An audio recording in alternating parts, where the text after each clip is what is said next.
وہ قادر مطلق جو ہر خامی سے پاک ہے ایک رات اپنے بندے کو مسجد حرام یعنی خانہ کعبہ سے مسجد اقصی یعنی بیت المقدس تک جس کے چاروں طرف ہم نے برکتیں رکھی ہیں لے گیا تاکہ ہم اسے اپنی قدرت کی نشانیاں دکھائیں۔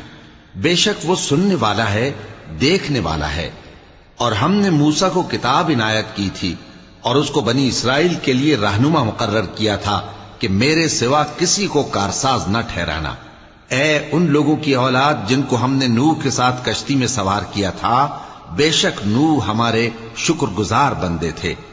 اور ہم نے کتاب میں بنی اسرائیل سے کہہ دیا تھا کہ تم زمین میں 2 دفعہ فساد مچاؤ گے اور بڑی سرکشی کرو گے۔ پس جب پہلے وعدے کا وقت آیا تو ہم نے اپنے سخت لڑائی لڑنے والے بندے تم پر مسلط کر دیے اور وہ شہروں کے اندر پھیل گئے اور وہ وعدہ پورا ہو کر رہا۔ پھر ہم نے دوسری بار تم کو